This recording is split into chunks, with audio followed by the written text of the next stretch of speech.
तरीके से लगातार ममता बनर्जी जी के शासनकाल में पश्चिम बंगाल में चुन चुन करके राजनीतिक कार्यकर्ताओं की हत्या हो रही है। ना हम दीदी को डैमेज करेंगे, ना मोदी जी को मजबूत करेंगे।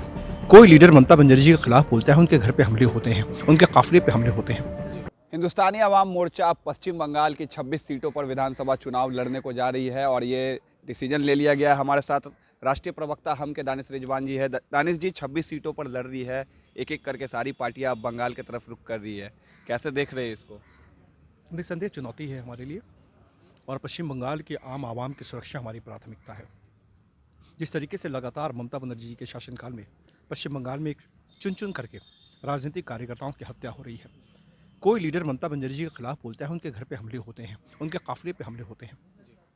तो निस्संदेह पश्चिम बंगाल के आम आवाम की सुरक्षा की जवाबदेही भारत के हर नागरिक की है। इन तमाम मुद्दों को लेकर के हम पश्चिम बंगाल के 26 सीटों को हम लोगों ने टारगेट करा है कि हम वहाँ चुनाव लड़ेंगे और मजबूती के साथ चुनाव लड़ेंगे। एक सशक्त मजबूत सरकार पश्चिम बंगाल को चाहिए, जिसके लिए हम तैयार हैं। बिहार में आप लोग एनडीए के अभिन्न अंग है, लेकिन बंगाल में आप लोग मोदी को मजबूत करिएगा या फिर दीदी को डैमेज करिएगा? ना हम दीदी को डैमेज करेंगे, ना मोदी जी को मजबूत करेंगे। जो पॉलिटिकल पार्टी हमारे साथ गठबंधन की बातचीत करेगी, हम उस पर विचार करेंगे।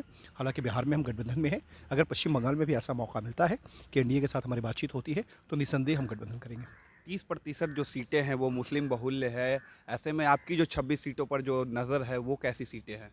देखिए, ये अभी हम आपको पूरी जानकारी नहीं देंगे, आप उसका इंतज़ार करिए। 14 तारीख के बाद इसकी जानकारी दी जाएगी। एआईएमआईएम भी चल पहुंच चुकी है बंगाल, मौलाना से उनकी मुलाकात हो गई है। कहीं मुस्लिम तुष्टिकरण तो अब बंगाल में ज़्यादा तो देखने को नहीं मिलेगा। देखिए, एमआईएम भी एक पॉलिटिकल पार्टी है। अगर वो चुनाव लड़ना चाहती है तो उनका विशेष अधिकार है, हमें उनसे कोई लेना देना नहीं है। हमारा एजेंडा बिल्कुल साफ है, आम व्यक्ति की सुरक्षा, रोजगार और इन मुद्दों के सहारे हम पश्चिम बंगाल का चुनाव लड़ेंगे।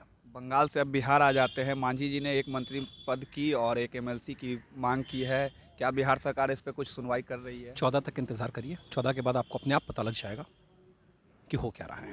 तो साफ तौर पे आप सुन रहे थे दानिश रिजवान, जो कि हम के प्रवक्ता है। साफ तौर पे इनका कहना है कि बंगाल की 26 सीटों पर इन्होंने निर्णय लिया है विधानसभा चुनाव लड़ने का, और साथ ही साथ बिहार में जो मांग है हम हिंदुस्तानी अवाम मोर्चा की, एक मंत्री पद और एक एमएलसी, इस पर लेकर 14 जनवरी के बाद बड़े फैसले लिए जा सकते हैं। तब तक के लिए आप देखते रहें न्यूज़ भारतवर्ष।